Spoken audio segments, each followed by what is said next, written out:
J'espère que vous êtes prêts pour une journée bien remplie.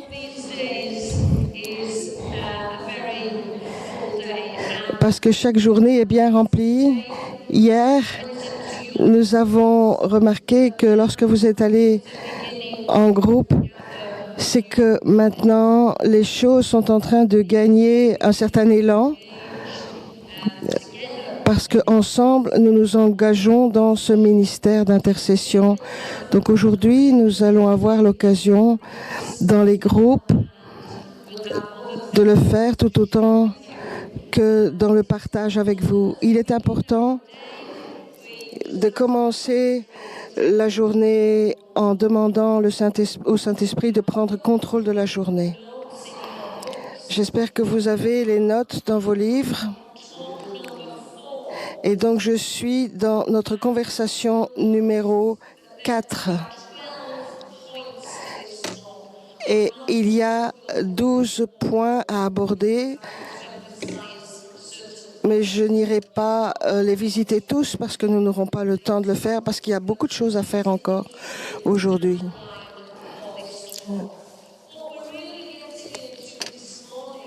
Et donc ce matin, nous allons découvrir comment aller plus profond dans l'intercession.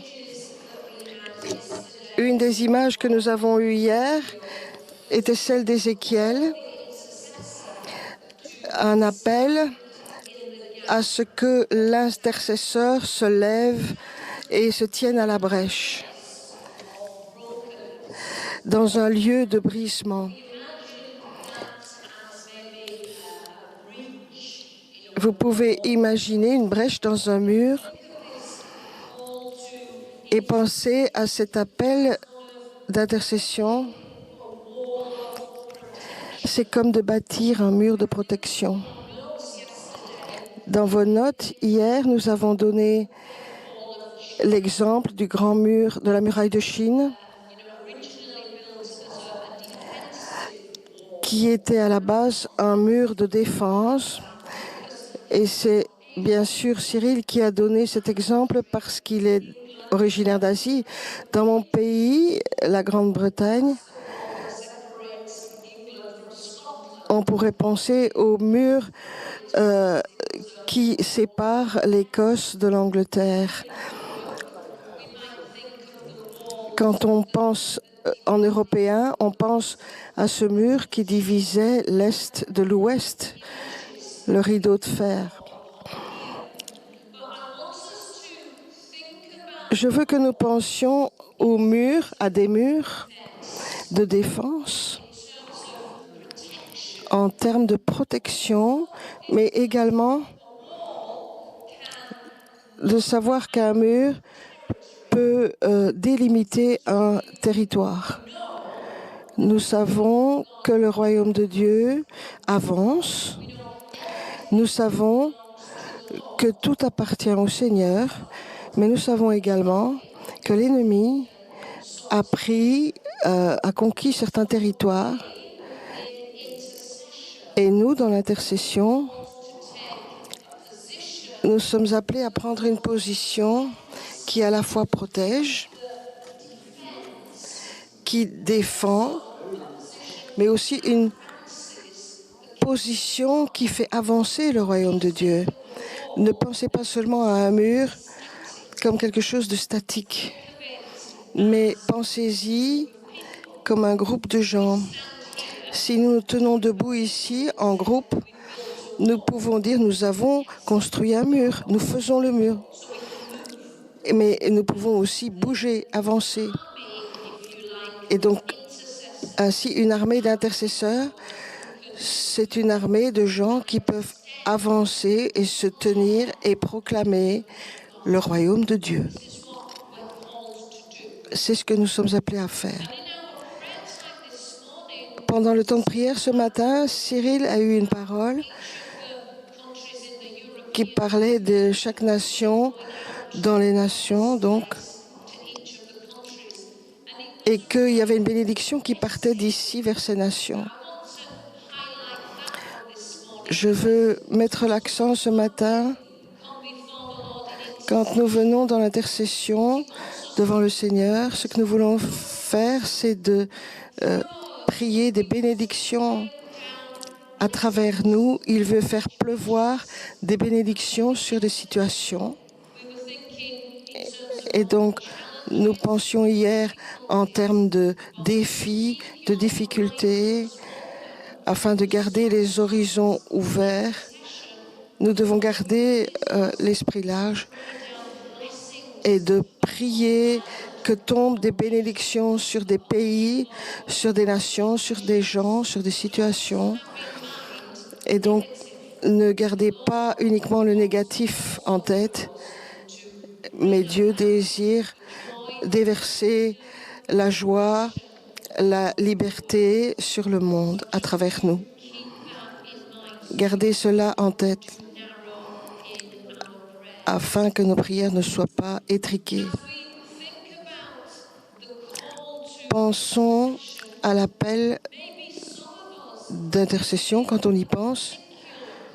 C'est un appel particulier dans une zone particulière d'intercession. Certains ont partagé avec moi qu'ils étaient occupés de prier la prière des mamans. Donc, ce sont des mamans qui prient pour leurs enfants et leurs petits-enfants. Je peux également penser à chacun d'entre nous. Nous sommes après au Père Saint chaque fois que nous célébrons l'Eucharistie. Mais Jean-Paul II a spécifiquement invité un groupe des sœurs contemplatives de venir au Vatican spécifiquement pour prier pour lui et de prier pour les leaders de l'Église. Et ces sœurs-là sont toujours là.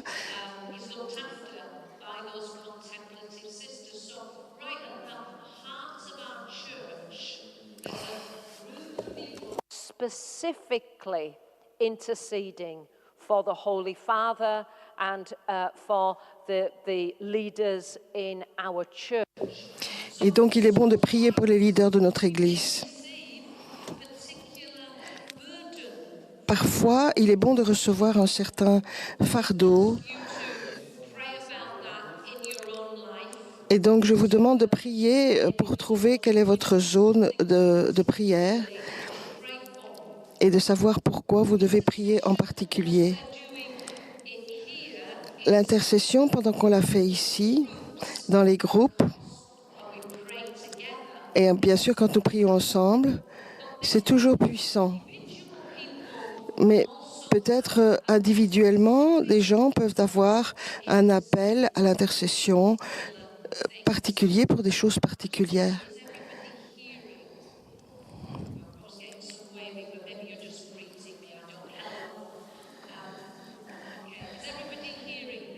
Est-ce que tout le monde m'entend bien?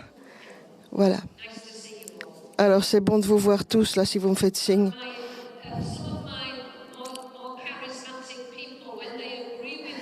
Les charismatiques, quand ils sont d'accord avec vous, ils agitent la main. Alors, elle voulait être sûre que vous n'agitiez pas la main parce que vous n'entendiez pas. Je continue, dit-elle. La puissance de l'intercession d'un groupe, nous le savons, c'est très très fort. Et comme Cyril l'a partagé avec nous, quand ils ont mis en place le renouveau charismatique, enfin le bureau du renouveau, la première chose qu'ils ont faite, c'est qu'ils ont amené un groupe d'intercesseurs priant constamment pour le renouveau charismatique en Inde, donc au cœur du bureau. On pense toujours qu'un bureau, c'est de l'administratif, et c'est le cas. Mais il fallait une prière continuelle. afin que les bénédictions puissent être libérées. Et donc c'était un défi également lorsque j'étais responsable dans les bureaux du renouveau au Vatican. Et je n'ai pas vraiment pu gérer cela. Peut-être que ça a fonctionné en Inde parce qu'ils sont beaucoup plus forts dans l'intercession, dans le charisme de l'intercession. Mais dans notre chapelle à nous, nous n'avons jamais pu avoir un véritable moment d'intercession qui soit consistant.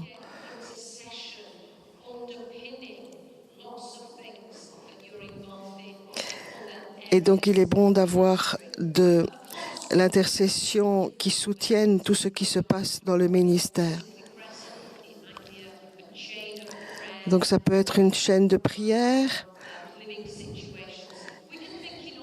On peut penser à toutes sortes de manières créatives de prier, mais l'important, c'est qu'il faut que la prière sorte, qu'elle soit faite et qu'elle change les situations.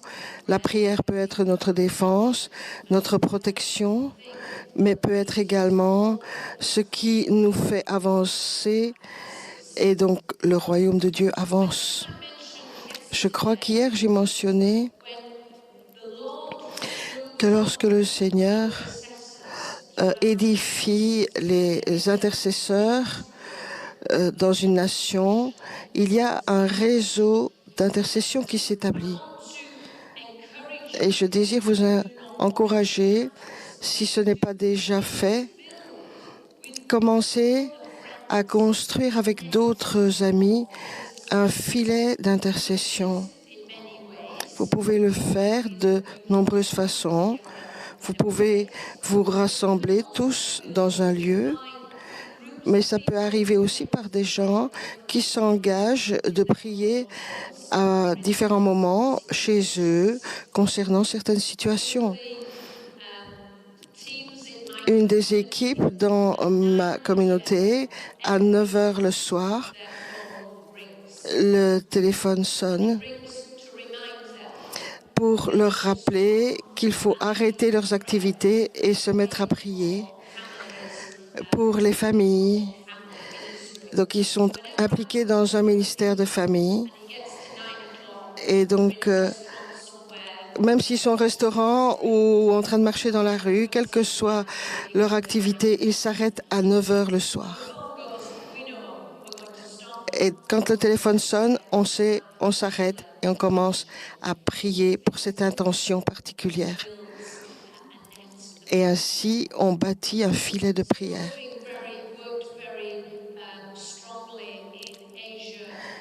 Cyril a beaucoup travaillé en Asie et en Océanie, où il y a un grand réseau d'intercession qui dure à travers les nations.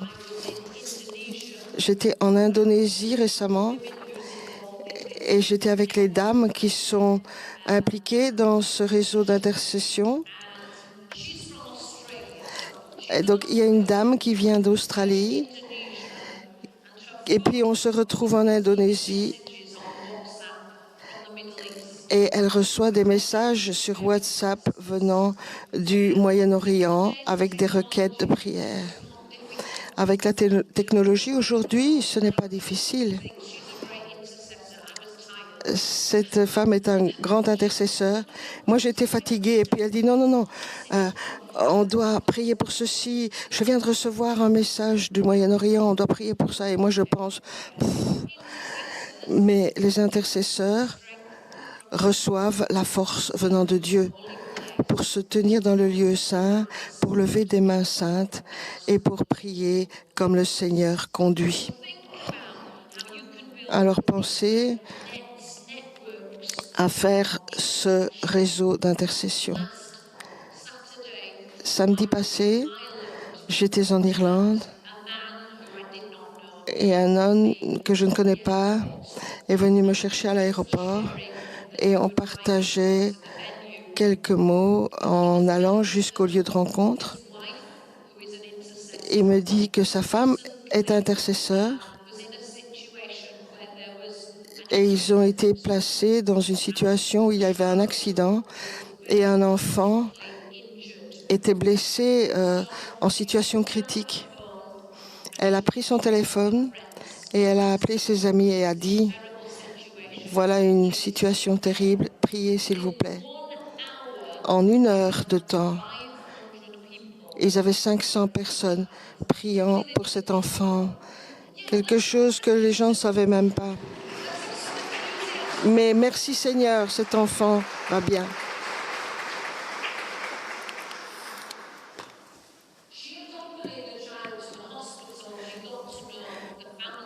Elle a accompagné l'enfant à l'hôpital et elle a fait connaissance avec la famille. L'enfant n'a pas complètement tout récupéré, mais certainement il n'est pas mort. Et quand les parents ont entendu parler de cette chaîne de prière qui a fonctionné, eux, les parents n'étaient pas très engagés dans l'Église. Mais un seul groupe de personnes peuvent multiplier l'effet des prières. Et ainsi, la famille a été sauvée. Donc, le miracle a pu permettre le salut de ces personnes. Vous pouvez applaudir le Seigneur.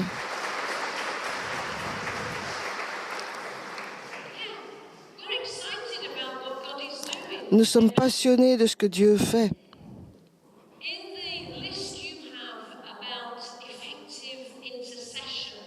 Dans la liste concernant l'intercession efficace, il y a des points qui sont tout à fait évidents, mais je veux mettre en évidence que nous prions par la puissance du Saint-Esprit. C'est si important.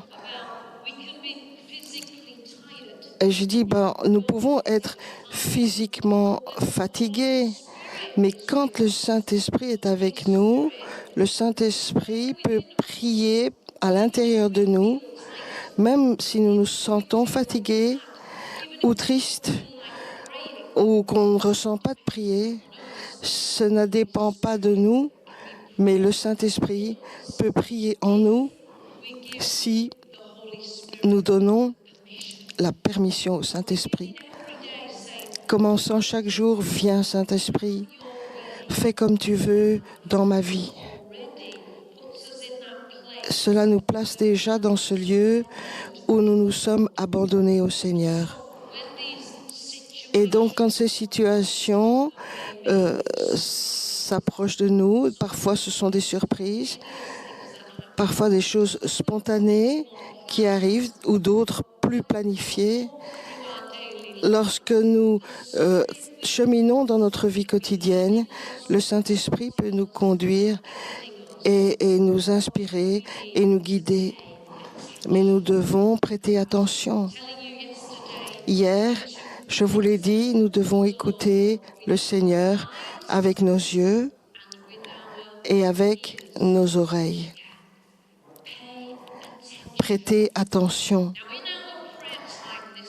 Nous avons eu un temps de prière ce matin, je vais être honnête, dans nos louanges et nos prières.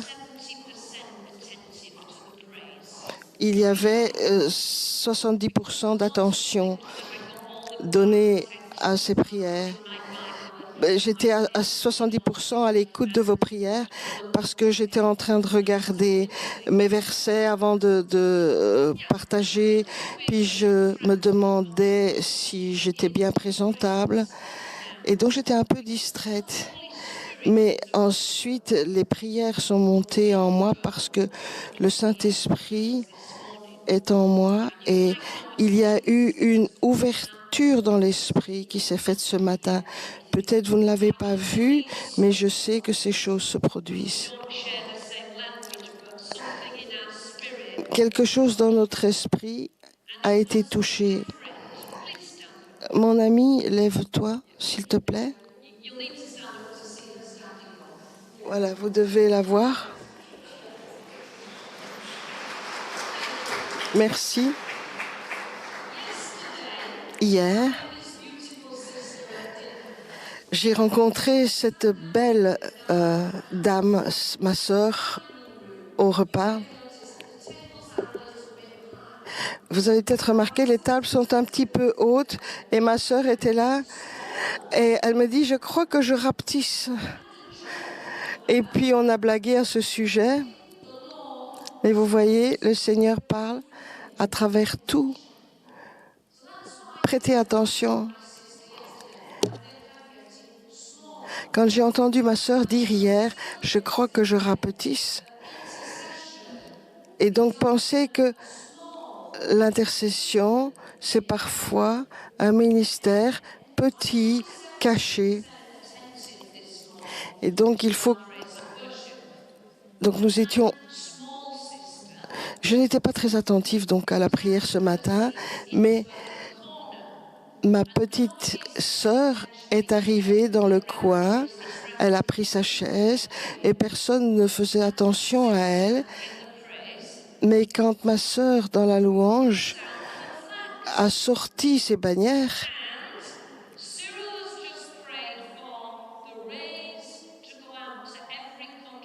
et quand on priait pour que nos prières et nos louanges atteignent toutes les nations d'Europe, et donc quand on a chanté sur l'action de Dieu à travers les nations, elle a pris ce drapeau qui représente la liberté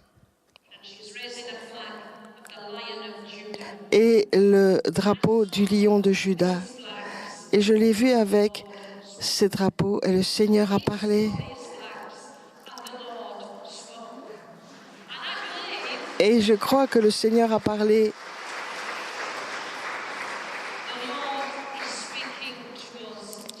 Je crois que le Seigneur nous parle aussi. Même dans ce qui est petit et caché, et même si on ne prête pas attention, nous devons avoir les yeux pour voir.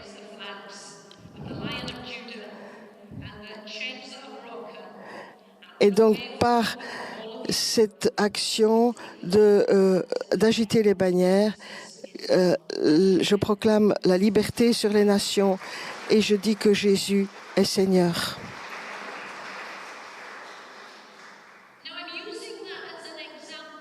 Et donc j'utilise cela comme un exemple de comment le Seigneur parle, même quand on ne prête pas attention.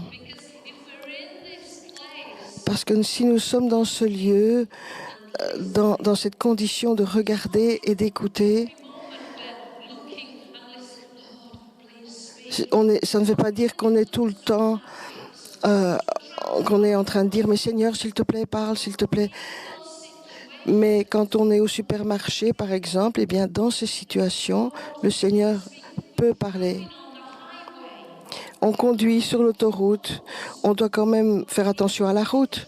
Mais au milieu de ces situations, le Seigneur peut parler. Si nous offrons nos vies au Seigneur, si nous sommes des intercesseurs dans l'attente, afin que le Seigneur parle dans nos situations, même de façon inattendue. Il peut parler par des petites choses. Et il peut parler fort et très clairement. Et donc, continuons à être attentifs au Saint-Esprit. Demandez au Saint-Esprit de vous guider et puis vivez votre vie normalement, simplement. Mais ainsi va naître en vous une nouvelle attention. Et votre appareil de réception interne va recevoir. C'est ce que cela veut dire d'être un intercesseur. Le Saint-Esprit nous aide à prier de façon stratégique et avec précision. Le Saint-Esprit nous donne un centre d'attention. Lorsque nous prions, j'ai une image de l'eau du Saint-Esprit qui jaillit et je vois devant cette eau, je vois qu'il y a comme des poches, comme des des récipients. Et alors on dit, Seigneur, amène la paix dans le monde. C'est comme de l'eau qui est répandue. Et puis il y a comme des seaux qui reçoivent. C'est une prière générale. Mais si nous prions très spécifiquement et que nous demandons au Seigneur quel est le sujet de prière, alors on place des seaux remplis d'eau. Le Seigneur veut que nous prions stratégiquement, avec précision et concentrés. Et quand tu grandis dans l'intercession, tu développes la capacité de faire cela de plus en plus avec précision. Le Seigneur nous conduit et nous donne les manières de le faire. Nous avons tous notre style différent, personnel. Et donc le Seigneur prie à travers nous selon qui nous sommes. Et nous prions avec la parole de Dieu. Et à partir de là, nous pouvons avoir des révélations de la parole. Comment prier? D'autres personnes ont plutôt le don de recevoir des images qu'ils peuvent partager. D'autres reçoivent plutôt des paroles prophétiques. D'autres reçoivent plutôt des mouvements, des gestes. Nous sommes tous différents. N'essayez pas d'être quelqu'un d'autre. Le Seigneur veut que vous soyez l'intercesseur que vous êtes.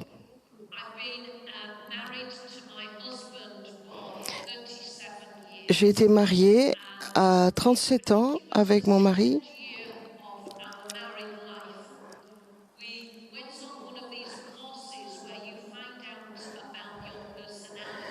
Et nous avons fait ce voyage où nous avons découvert finalement que nous sommes tellement opposés dans notre mariage. Et donc, nous avons dû travailler à cela, à travailler à notre mariage. Et puis, je peux vous dire, après 37 ans, que nous avons fait un très beau voyage. Et donc, il y a des mauvaises journées où on doit beaucoup se repentir parfois. Mais parfois, le danger, c'est que dans notre ministère, nous regardions aux autres, où on essaye d'être comme eux, de les copier. Bien sûr, certainement, nous pouvons apprendre les uns des autres. Et j'ai eu le privilège d'apprendre de beaucoup d'autres, et je regarde à mes amis ici présents, mais le Seigneur nous utilise comme les gens que nous sommes.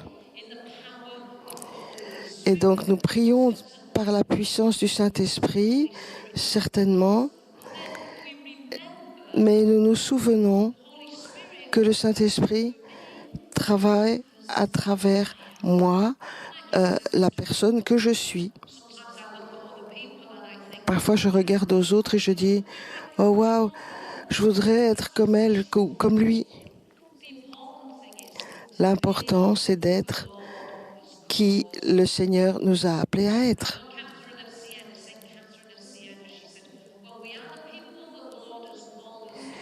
Quand nous sommes les personnes que Dieu nous a appelés à être, nous allons mettre le monde en feu. En tant qu'intercesseur, prends ta place et sois qui tu es. Tiens-toi sur le lieu saint, prends ta place et tu intercèdes comme un intercesseur que le Seigneur, l'intercesseur que le Seigneur a appelé tel que tu es. Si tu es appelé à agiter les bannières, agite-les. Ça va faire la différence. Cela ne veut pas dire que tu es une personne importante qui crie fort pour le Seigneur, mais si c'est ce que tu es, fais-le. Fais-le parce que le Seigneur a besoin que tu le fasses selon ce que tu es appelé à faire. si tu es appelé à être un héros, donc AUT, qui annonce sa parole. L'intercession, c'est l'œuvre du Seigneur. Sa grâce coule à travers nous. Et lorsque sa grâce coule à travers nous, nous allons toujours avoir un sens de sa volonté. Nous voulons prier selon la volonté de Dieu. 1 Jean 5, 14. 1 Jean 5, 14. Nous avons cette assurance que si nous demandons quoi que ce soit qui soit en accord avec sa parole, le Seigneur nous écoutera.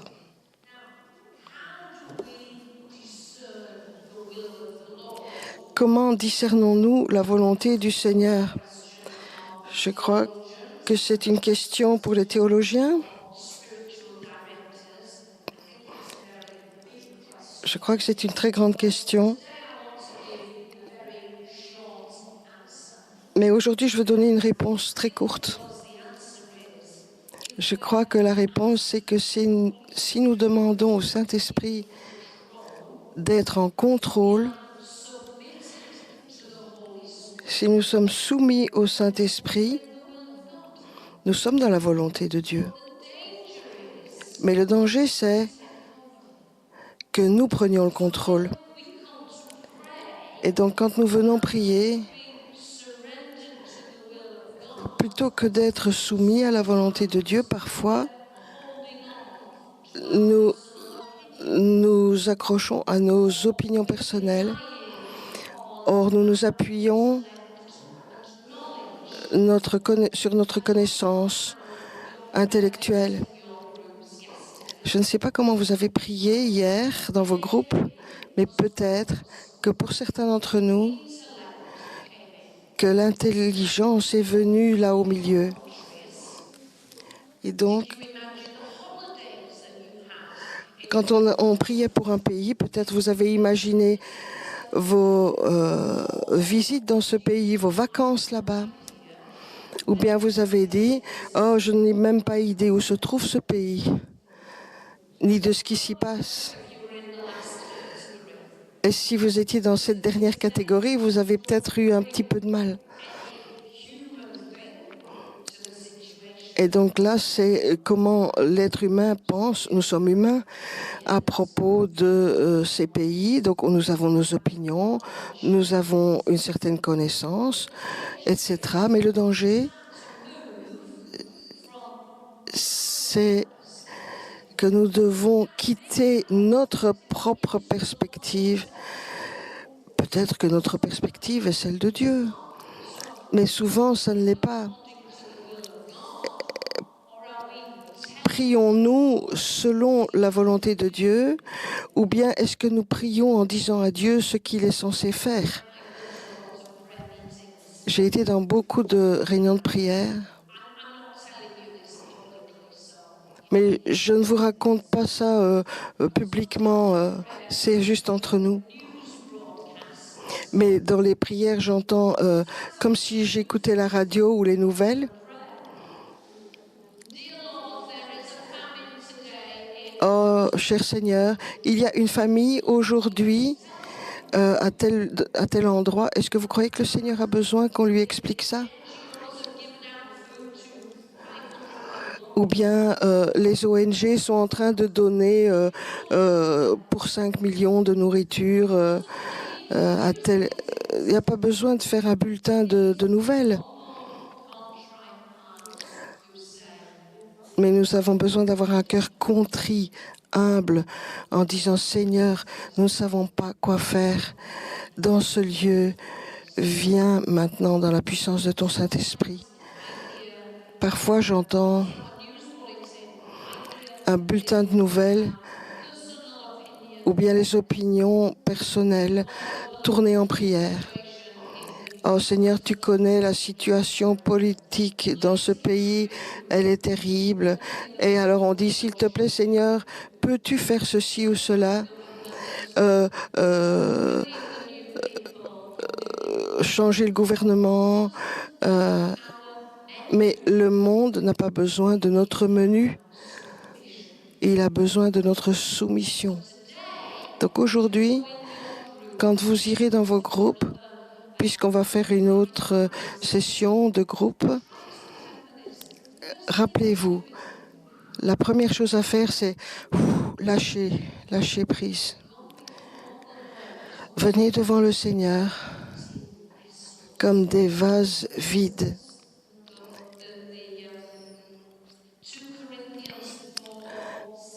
« 2 Corinthiens 3, 7. Ce texte nous rappelle que nous sommes des vases de terre, des vases terrestres dans lesquels est déposé un trésor. Mais la puissance vient de Dieu. Et donc rappelez-vous, souvenez-vous que nous sommes des vases de terre et le trésor est celui du Seigneur en nous. Et nous avons besoin de la puissance de Dieu pour nous conduire. C'est ça, être dans la volonté de Dieu, être soumis, être ouvert, être soumis au Saint-Esprit et de lâcher prise, laisser nos plans, laisser nos idées, nos opinions, nos anxiétés, nos inquiétudes. Restons dans ce lieu d'ouverture devant notre Dieu. Et en fait, c'est un lieu de contemplation où nous écoutons, où nous regardons, où nous attendons.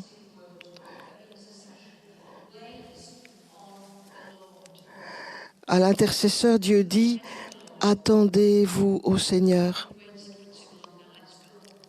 Et parfois, on veut y aller parce qu'on dit, oh, j'ai attendu trop longtemps, mais attendez-vous au Seigneur.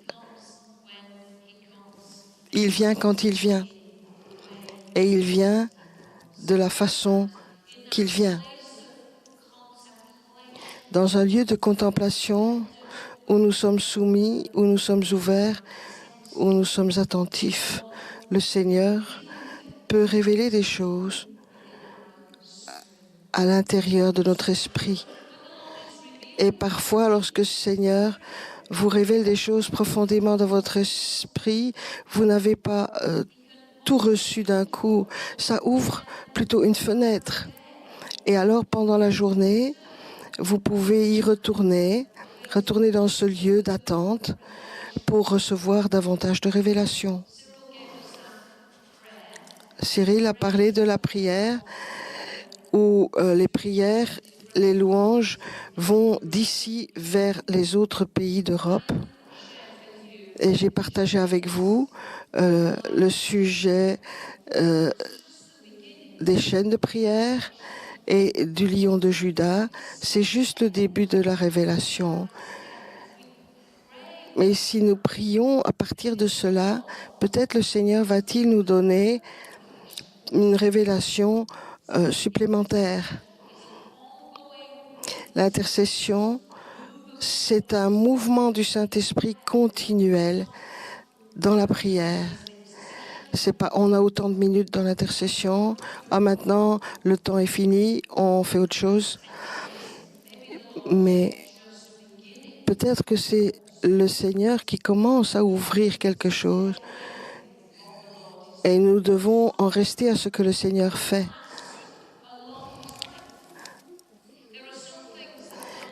Il y a parfois quelque chose que le Seigneur me révèle profondément dans mon esprit depuis au moins 1 an.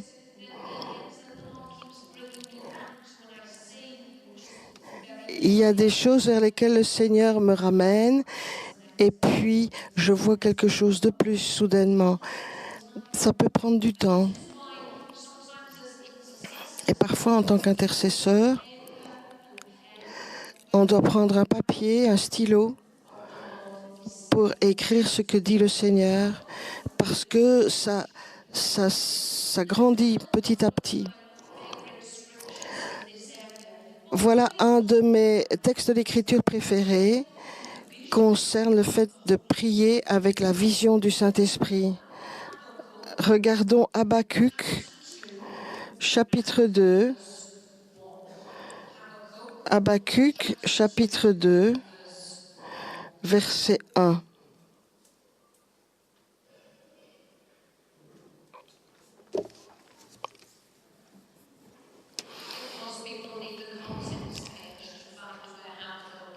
Je crois qu'il y a beaucoup de gens qui ont besoin d'aller voir à la table des matières pour savoir où se trouve le livre d'Habakkuk. Le prophète Habakkuk, chapitre 2, verset 1.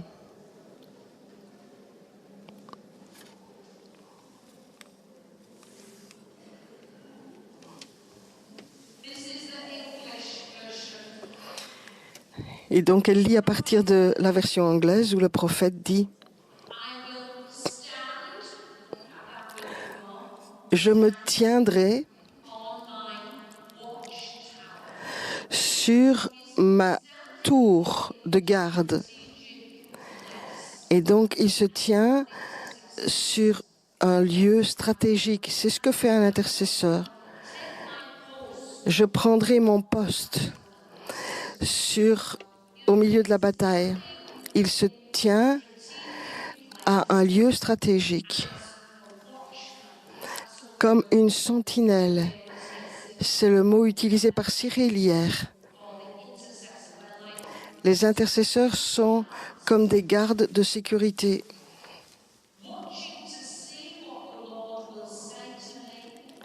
Et je veillais pour voir ce que l'Éternel me dirait. Ça continue au verset 2. Le Seigneur me dit, écris la vision, grave-la sur des tablettes afin qu'on la lise couramment. Car cette vision a déjà son temps fixé, elle marche vers son terme, elle ne mentira pas. Si elle tarde, attends-la, car elle s'accomplira certainement. C'est un appel d'être un intercesseur, une sentinelle pour Dieu, qui se tient debout sur un lieu stratégique pour veiller et pour écouter et prêt à recevoir. Et donc ce que vous recevez peut être peut-être le début de quelque chose. Écrivez-le. Attendez-vous au Seigneur. Peut-être la semaine prochaine, le Seigneur peut à nouveau parler dans le même domaine et peut-être les choses vont se développer au fur et à mesure. Le ministère d'intercession, ça implique s'attendre au Seigneur et discerner ce qu'il dit sur une saison, sur une période de temps. Nous pouvons apprendre ce patron de prière, suivre le patron du chapitre 2 d'Habakkuk.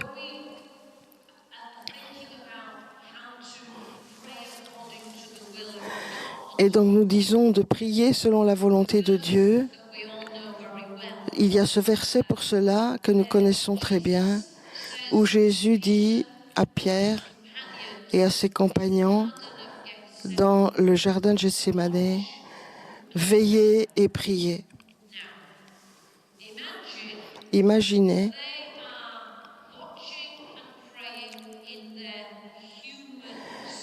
qu'ils veillent et qu'ils prient dans leur esprit humain, dans le jardin de Gethsémane. Dans ces dernières heures où ils sont avec le Seigneur, et le Seigneur leur dit, veillez et priez, dans leur humanité. Qu'est-ce qu'ils vont prier? Délivre-nous, Seigneur, de cette terrible situation. Fais-nous sortir de ce lieu. Nous sommes en danger, fais-nous échapper. Mais ce n'était pas la chose à prier.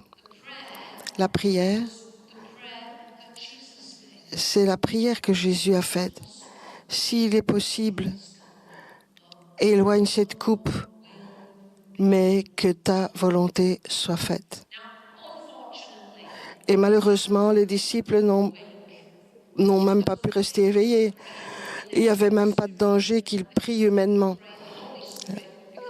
ni pas de danger non plus qu'ils prient selon l'Esprit Saint, puisqu'ils dormaient. Parfois, nous allons trop vite dans une manière de prier selon l'esprit humain, au lieu de discerner ce que veut le Seigneur. Mais Jésus savait. Jésus savait. Et il ne disait pas, Seigneur, nous sommes dans un danger terrible, Père, délivre-nous. Il savait très bien que l'heure venait. En tant qu'intercesseur, le Seigneur va nous révéler l'heure qu'il est.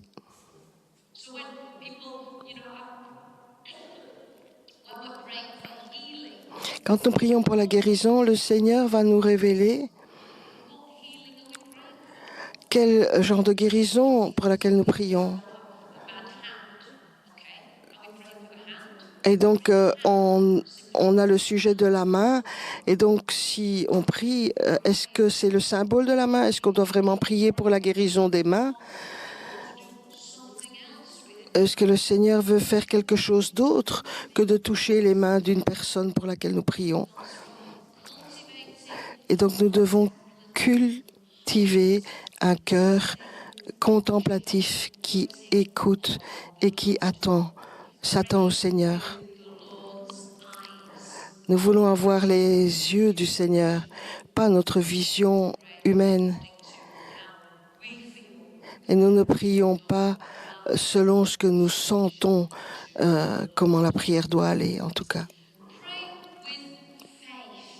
Prier avec foi. Ça semble évident. On ne peut pas prier autrement. Mais je vais retourner la question. Combien de fois, avec combien de foi peux-tu prier?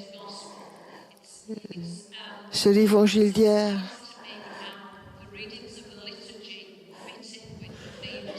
Ça ne m'étonne pas quand j'écoute la liturgie, à quel point elle correspond à ce que nous vivons.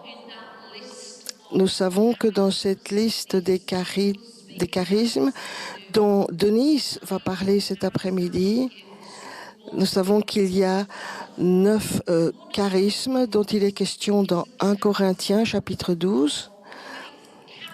Mais il y a le don de la foi, le charisme de la foi parmi ces 9. Nous pouvons confesser notre foi, professer notre foi, mais il y a un don, un charisme particulier, celui de la foi. C'est le genre de don dont nous avons besoin en tant qu'intercesseurs. C'est la foi qui, en nous, crée une attente, où on est dans l'expectative. Et quand nous prions, nous nous attendons à ce que le Seigneur nous entende.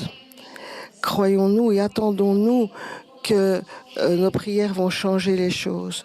Sommes-nous prêts à ce que le Seigneur nous change à travers nos prières? Et donc nous prions avec foi. Cela veut dire croire que le Seigneur va faire quelque chose. Beaucoup d'entre vous,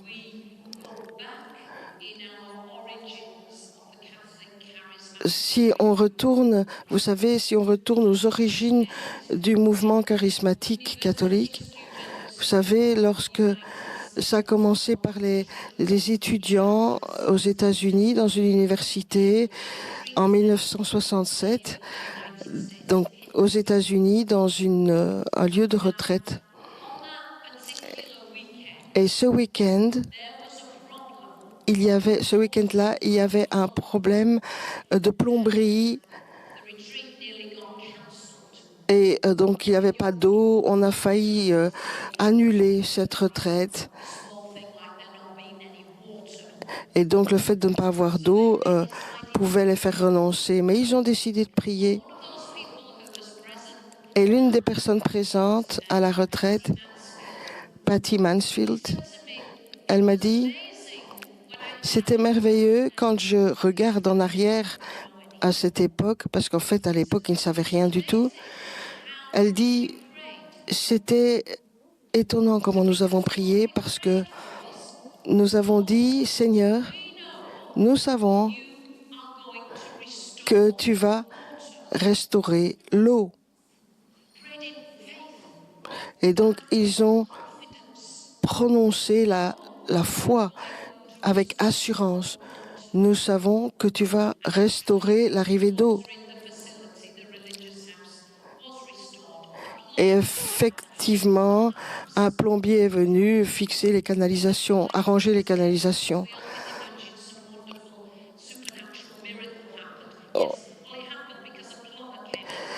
Mais on pourrait dire, oui, mais il pouvait y avoir un miracle pour que l'eau arrive. Mais en fait, le Seigneur a fait le miracle de leur permettre d'avoir un plombier tout de suite qui vienne réparer les canalisations. Et donc, le problème le début du mouvement charismatique, c'était un simple problème de plomberie. Et on peut dire que ça a libéré le flot du mouvement charismatique ensuite, puisque cette retraite a été bénie. Et donc, c'est pas seulement l'eau qui coulait à Pittsburgh, mais c'était l'eau spirituelle qui s'est mise à couler dans l'Église et à travers les nations par la grâce du Saint-Esprit. Amen. Je crois qu'on peut remercier le Seigneur.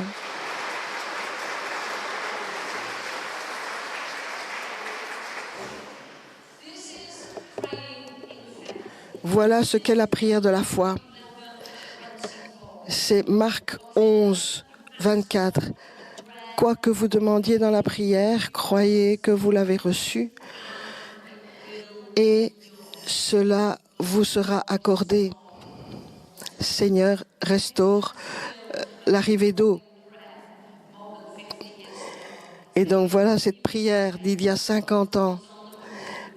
Et donc Dieu est toujours en train de restaurer l'arrivée d'eau dans son Église. Hier, j'ai mentionné la vocation à prier avec compassion et amour. Et donc parfois, nous devons demander au Seigneur de nous donner son cœur pour une situation. Parfois, nos cœurs sont endurcis.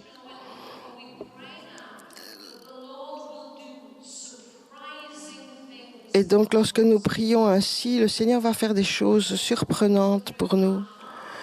Et le Seigneur peut œuvrer dans nos cœurs d'une manière que nous ne pouvons pas imaginer. Et donc, laissez-moi vous donner un exemple.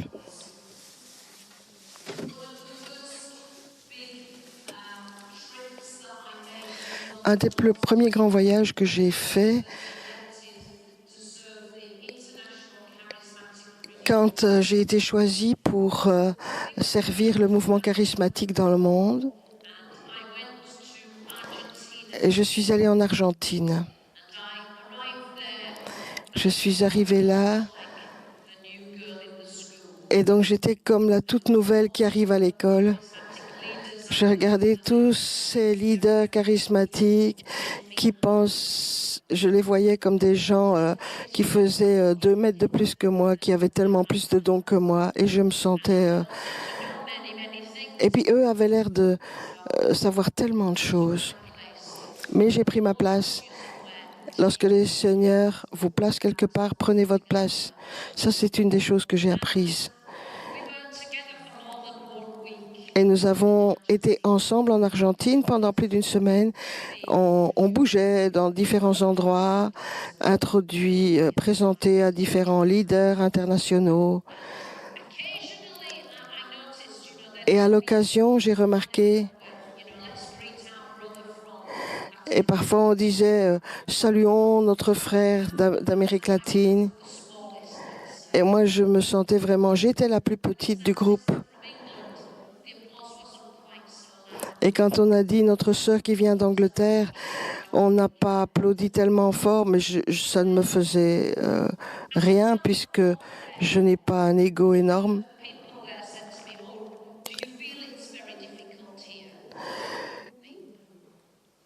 Et puis on m'a demandé, est-ce que tu sens que c'est difficile là où tu te trouves? Et puis on m'a dit oui, à cause de la situation. Je fais, ben, quelle situation? Et on me parle de la situation de la guerre des Malouines.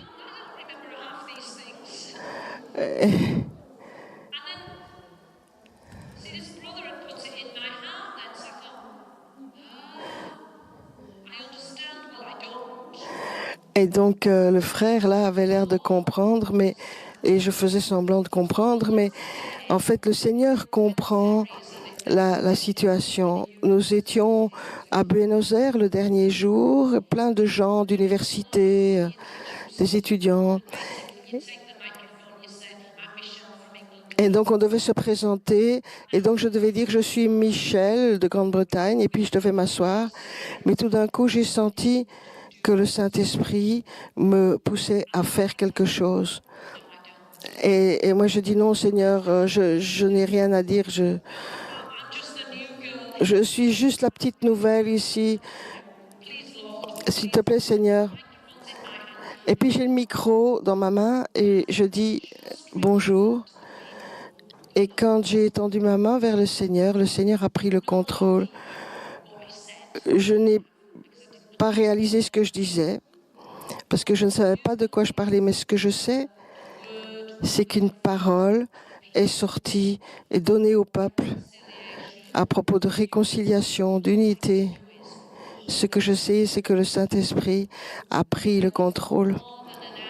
Pendant plus d'une heure, les gens se sont mis à prier, à se repentir, à pleurer, libérés.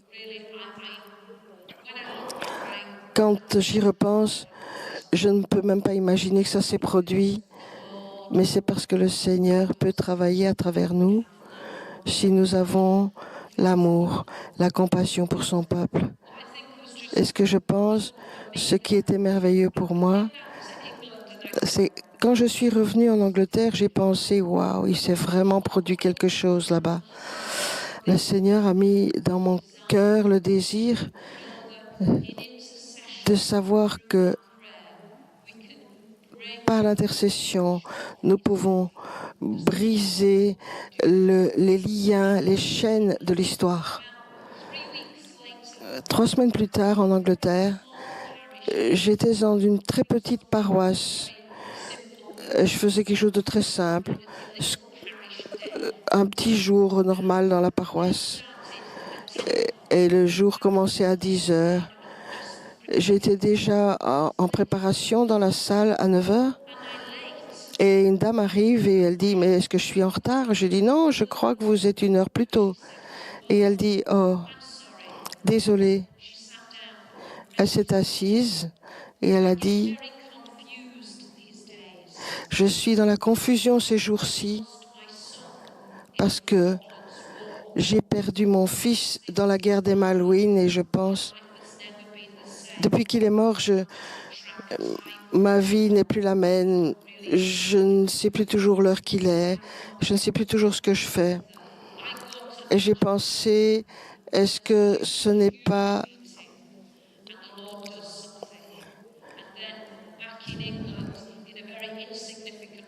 de retour en Angleterre, ainsi donc cette dame qui arrive et qui me montre par la mort de son fils un autre côté de l'histoire de la guerre des Malouines. Nous avons pris un café ensemble, on a prié ensemble et le Seigneur a fait quelque chose de beau. Je n'avais pas planifié ces choses. Je ne savais même pas ce qui se produisait.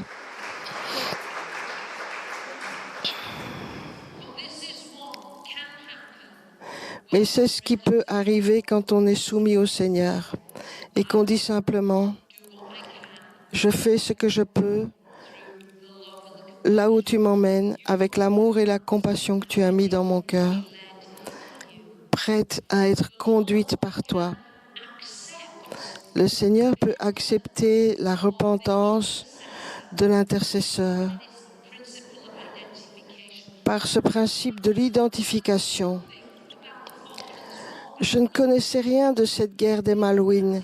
Je n'y pensais même pas, moi, en tant qu'Anglaise, en allant en Argentine. C'était pas vraiment moi, c'est juste arrivé là-bas par l'Esprit. Et donc nous devons être prêts, prêter attention. Et le Seigneur peut nous utiliser de façon extraordinaire. Je regarde l'heure. Maintenant, mais je pourrais m'étendre avec davantage d'histoire encore. Comment le Seigneur m'a utilisé de cette manière. Peut-être pour aller un peu plus vite et tirer quelques traits importants avant que nous nous séparions en groupe. Peut-être que ça va nous aider quand nous allons nous rassembler dans l'intercession. C'est qu'il y a une puissance à s'assembler dans la prière. Et il y a une puissance à prier dans l'unité. Là où 2 ou 3 sont d'accord, alors le Seigneur peut bénir les choses. Le fait de venir ensemble, de se rassembler, selon Matthieu 18, verset 19.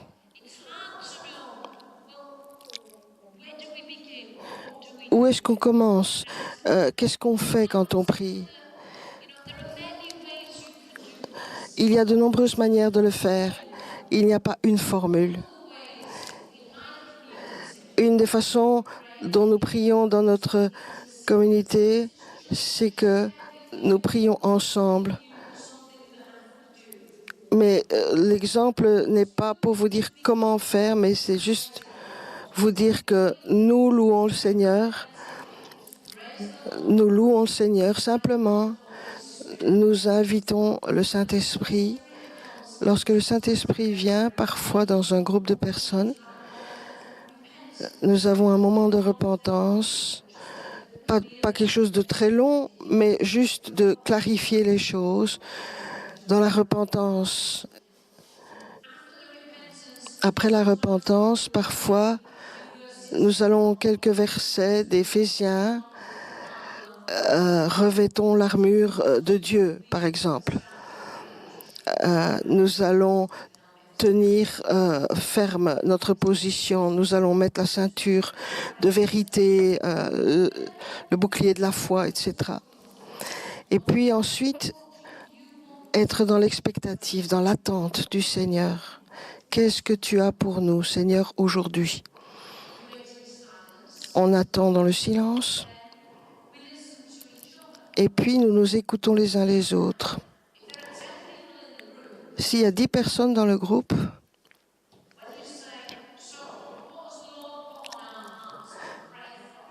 et donc vous dites, mais qu'est-ce que le Seigneur a mis sur nos cœurs comme sujet de prière? Peut-être que les 10 personnes auront le même sujet. Mais plus vraisemblablement, il y aura 6, 7, 8 ou 9 idées, ou 10. Ce seront des sujets différents. Alors, qu'est-ce que vous faites? Bien. Dans ma communauté, on met tout ça par écrit. Et puis, on prie à nouveau. Et on attend le Seigneur.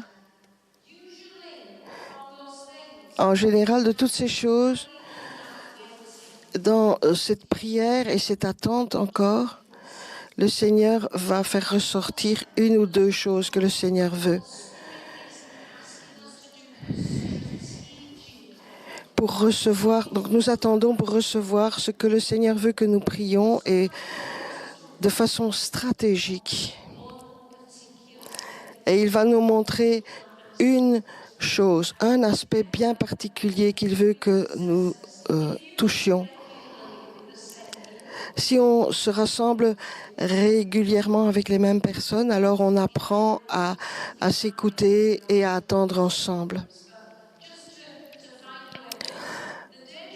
Le danger, c'est qu'on ait trop de choses et qu'elles soient toutes bonnes, mais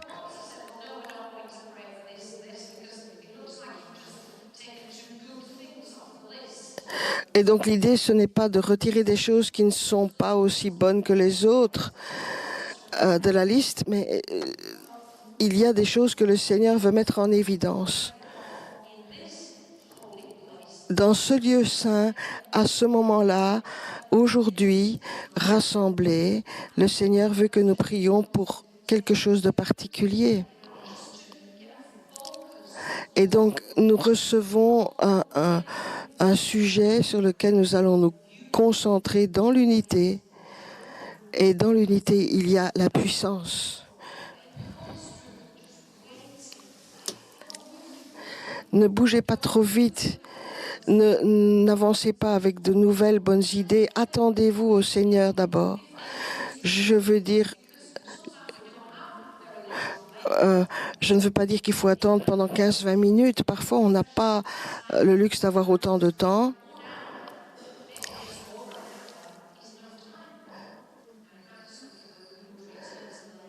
Parfois, on a juste comme temps de prière 1 heure. Parfois, on a plus.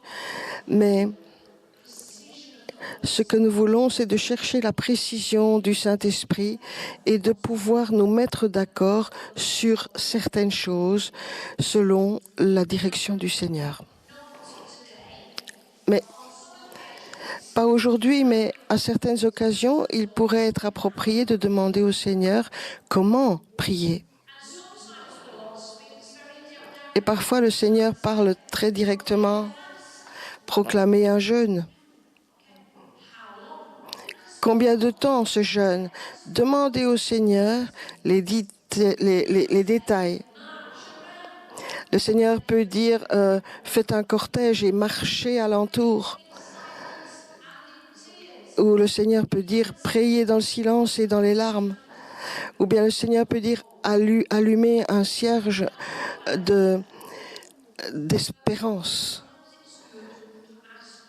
Parfois, il est bon de demander au Seigneur, comment prierons-nous? Et vous pouvez être conduit comme le Seigneur vous conduit. Et aussi, le Seigneur veut que nous soyons persistants, persévérants et fidèles dans nos prières.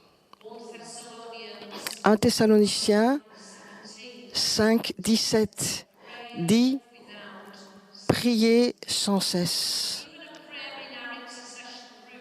Et donc la prière dans nos groupes d'intercession, et donc ça peut être de garder nos cœurs. Une manière de prier sans cesse, c'est de prier dans les langues de l'esprit.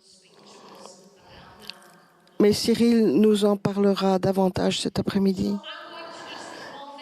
Et donc je vais résumer les choses ensemble.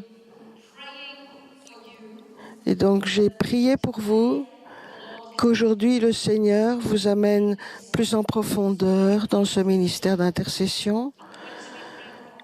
Je vais prier pour chacun d'entre nous, pour que le Seigneur ouvre notre vision de ce qu'il fait déjà au milieu de nous,